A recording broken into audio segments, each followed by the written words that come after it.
Además, ha participado en la constitución de muchas de las organizaciones académicas, una de ellas es la de la MIC,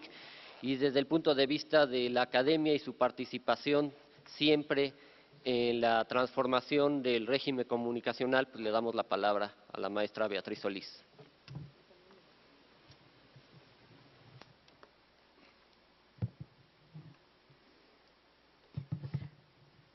Muy buenas tardes a todos. Voy a obviar los saludos y los agradecimientos que son, por supuesto, evidentes y reiterados, y decirles que me da muchísimo gusto estar en el marco de la 26ª Asamblea, Reunión Nacional, Encuentro de los Investigadores de la Comunicación, en una asociación entrañable para mí, por haber participado desde sus orígenes en ella y darme cuenta de que al día de hoy goza de cabal salud. Llamados para poner sobre la mesa una serie de elementos para discutir y poner en común y que probablemente se reproduzcan posteriormente en cada una de las líneas de investigación de los grupos de la asociación. Me parece que es fundamental y sintomático que la asociación haya retomado este tema como uno de sus temas prioritarios. Muchas expectativas nos generó la reforma constitucional de la que aquí ya se ha hablado, y además yo creo que con razón, expectativas sobre la posibilidad de que estar muy cerca ya de la modificación, cuando menos legal, del régimen y del escenario de los medios de comunicación. Sin embargo, cuando el Ejecutivo Federal envió su iniciativa de ley secundaria el 24 de marzo de este año, un poco tardíamente porque la tendría que haber enviado mucho antes, y a pesar de que existían otras iniciativas ya presentadas también ante las comisiones, fue hasta ese momento cuando se tomó la definición de que era el punto de arranque para el proceso de dictamen de las reglas secundarias, que esa reforma constitucional que había generado expectativas ya podía tener la materialidad en una ley secundaria. Sin embargo, cuando empezamos a revisar la iniciativa que presentó el Ejecutivo, sus características nos empezaron a generar una serie de preocupaciones, por decirlo menos. Y sí, yo creo personalmente, y creo que es un sentir de muchos de mis compañeros, se empezó a generar también un debate con la plena convicción de que esa iniciativa de ley tenía que sufrir modificaciones importantes como para que pudiéramos estar de acuerdo en que esas eran las reglas del juego al que íbamos a empezar a jugar en materia de telecomunicaciones y radiodifusión. Son muchas e importantes las líneas destacadas de los problemas de esta iniciativa de ley del Ejecutivo Fundamental, del Ejecutivo Federal. Fundamentalmente, estas preocupaciones que nos surgieron a partir de la lectura de la iniciativa de ley secundaria, las podemos agrupar en inconstitucionalidades, sea por omisión, sea por contravención y sea también por violentar derechos fundamentales, e incluso de otros artículos de la Constitución. Solo, y tomando en consideración que tengo poco tiempo, voy a enumerar un listado de los múltiples problemas que para mí representa esta iniciativa de ley. No hablaré de las otras que tienen que ser consideradas porque hay conflicto de intereses, no, porque fue presentada por la propia Asociación Mexicana de Derecho a la Información y 19 senadores la hicieron propia y la metieron, y es evidente que coincidimos con sus planteamientos. En la iniciativa del Ejecutivo hay una invasión indebida a las facultades del órgano autónomo regulador creado por la propia Constitución, básicamente de la Secretaría de Comunicaciones y Transportes y la Secretaría de Gobernación. Hay un modelo desequilibrado entre telecomunicaciones y radiodifusión en la definición particularmente de preponderancia. Hay supuestos límites a la propiedad cruzada y a la desinversión. Hay criterios ignorados en el acceso a la multiprogramación. Hay violación de derechos fundamentales en términos de Internet y de otros derechos, particularmente en el capítulo de colaboración con la justicia. Hay un régimen de concesiones inequitativo en sus plazos y en sus modalidades de uso. Hay una omisión de mandatos constitucionales en cuanto a medios públicos. Hay una regulación de publicidad imprecisa y favorecedora a los medios comerciales. Hay una ausencia de estímulos a la producción independiente y solo estímulos publicitarios para los concesionarios que los incorpore. Hay insuficiencias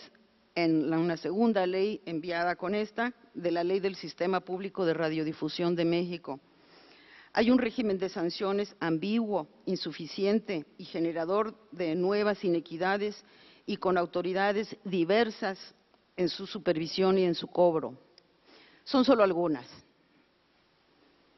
Nos llevaríamos un buen rato.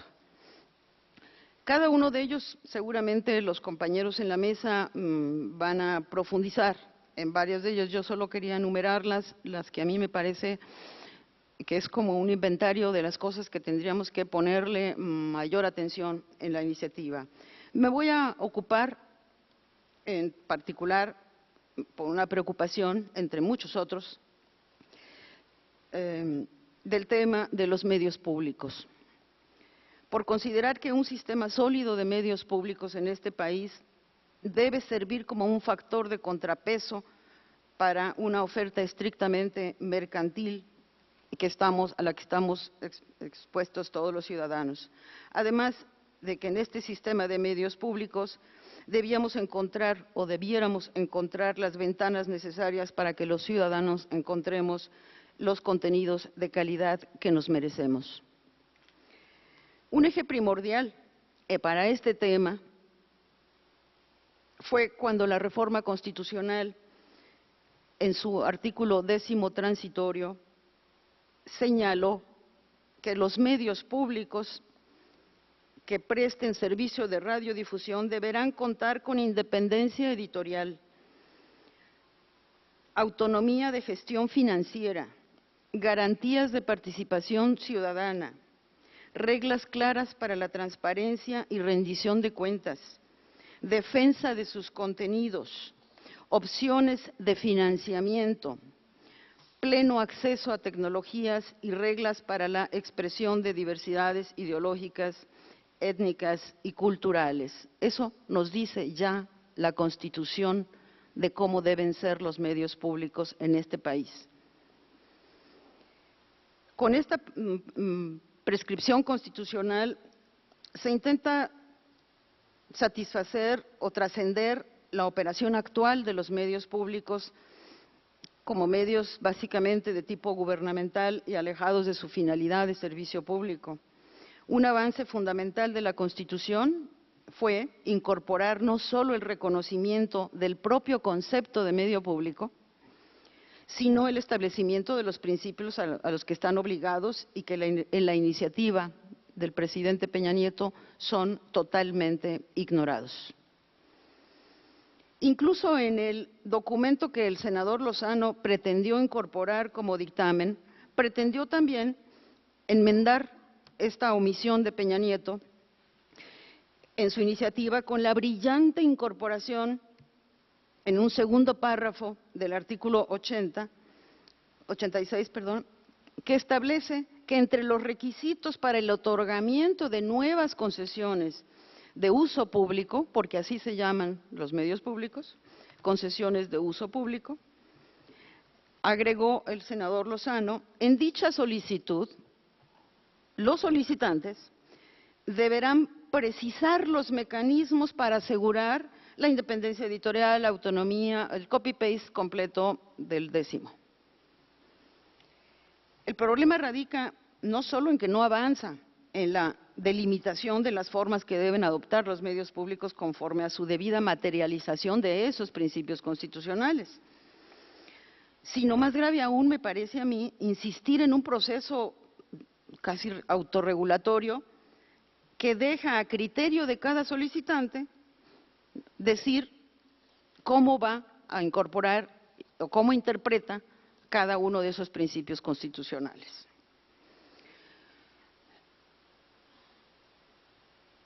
Yo estoy absolutamente convencida de que esas disposiciones constitucionales tienen que encontrar su materialización con criterios muy puntuales en la legislación secundaria y no dejar que sean los solicitantes de nuevas concesiones los que definan cómo van a incorporarlos. En la iniciativa de ley del presidente Peña Nieto, el concepto de medios públicos es inexistente y solo los podemos encontrar en su ubicación como operadores de concesiones de uso público, cuando se establecen los mecanismos y requisitos para los nuevos que pretendan contar con una concesión de este tipo, y que en la iniciativa se engloban en el mismo capítulo que con las concesiones de uso social, como si fueran lo mismo. Las concesiones de uso público reciben un presupuesto público, pobre, exiguo, negociado, pero reciben un presupuesto público. Las concesiones de uso social son todas aquellas que sabemos muy bien y la propia Constitución establece, están incorporadas los medios comunitarios y los medios indígenas. Y los medios del tercer sector, que es el social. En la iniciativa de ley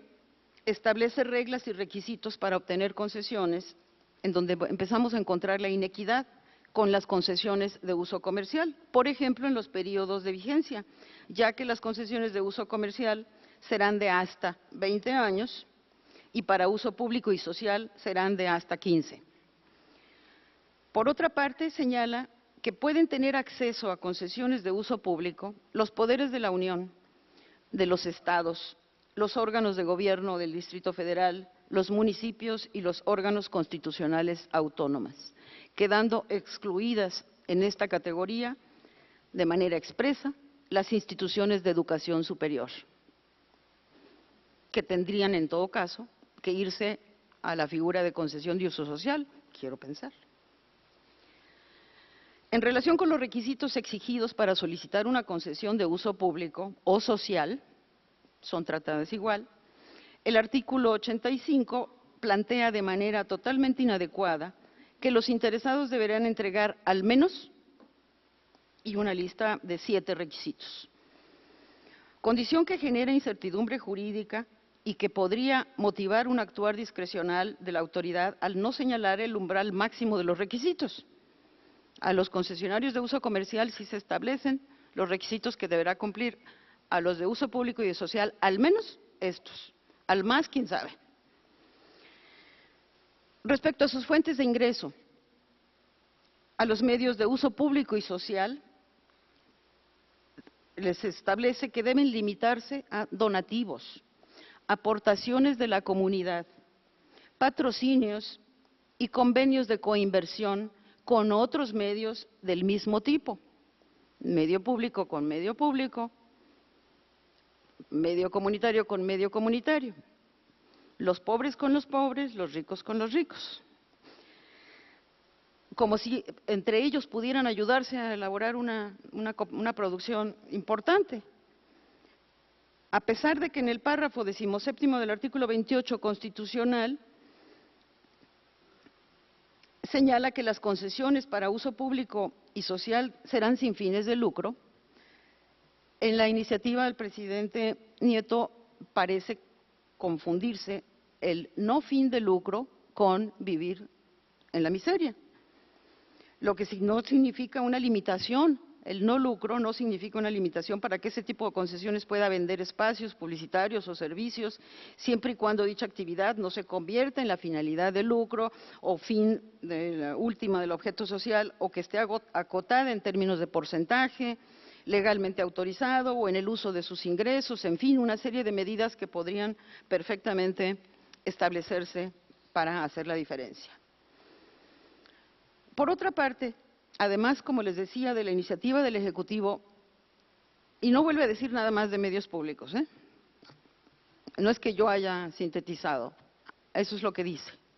de los medios públicos. Por otra parte, el Ejecutivo presentó una propuesta, una iniciativa de ley separada para la creación de un sistema público de radiodifusión de México, en sustitución del organismo promotor de medios audiovisuales, el OCMA, creado el 31 de marzo del 2010, asignándoles para su tarea el Canal 30 Digital, pretendiendo atender lo dispuesto en la Constitución, en donde se señala la necesidad de crear un organismo público descentralizado que tendrá por objeto promover el servicio de radiodifusión sin fines de lucro a efecto de asegurar el acceso a un mayor número de personas en cada una de las entidades de la Federación. Esto, a la lectura, es entendible que debe entenderse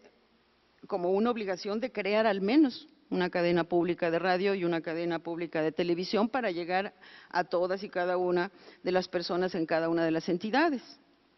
Sin embargo, para empezar, la propuesta legislativa del Ejecutivo solo habla de televisión. La radio es ignorada totalmente, a pesar de que habla de radiodifusión. De poco sirve para un nuevo modelo de medios públicos pretender que un medio de comunicación de esa naturaleza, de ese organismo descentralizado y esas finalidades que dice la Constitución, propuesto por la Constitución, quede bajo la esfera de la Secretaría de Gobernación, ese organismo descentralizado, cuyas atribuciones están totalmente alejadas del objetivo que la Constitución otorga a este organismo, por lo que resultará indispensable asegurar que opere con absoluta independencia de intereses políticos, más allá de que sería bueno recordarles a quienes redactaron que los medios públicos del Ejecutivo Federal, todos, menos el OCMA, están adscritos a la Secretaría de Educación Pública.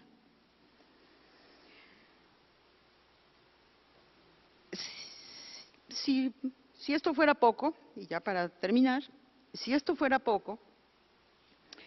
solo señalaré como muestra cómo se pretende concebir a los medios públicos en esta ley de creación del sistema de medios públicos. En el artículo 2 de esta iniciativa de ley señala que, en el artículo que establece las definiciones, medio público de radiodifusión, punto, estación de radio o televisión de una dependencia o entidad de la Administración Pública Federal. Para la ley, eso es un medio público. Solo queda preguntarnos si los medios públicos son solo los del Ejecutivo Federal y no los de las entidades federativas, de las instituciones de educación superior o muchos otros que por vocación podrían estar atendiendo lo establecido por la Constitución en sus características o en su defecto. Lo que establece la Constitución no debiera ser exigido a todos los medios que reciben presupuesto público, incluso a los que están ya operando y no solo a los nuevos. Si se omite lo anterior, estaremos ante una ley de escasa capacidad para transformar el actual paradigma de los medios públicos,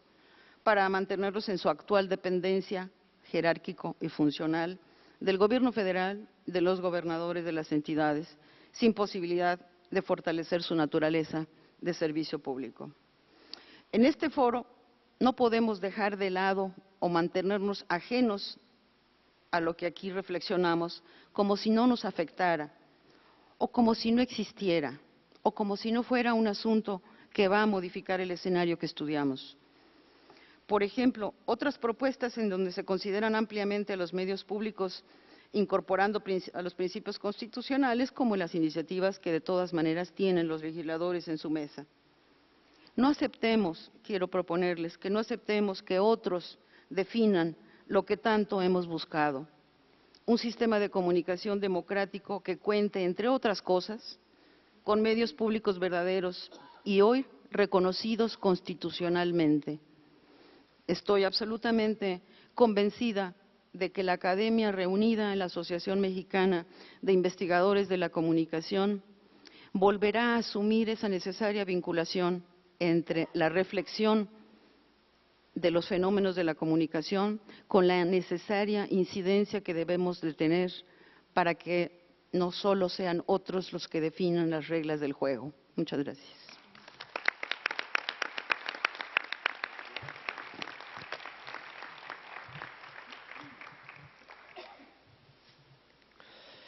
Muchísimas gracias, maestra Beatriz Solís, por hablarnos de las expectativas que despertó la reforma y las preocupaciones que encontramos en la legislación secundaria, sobre todo este énfasis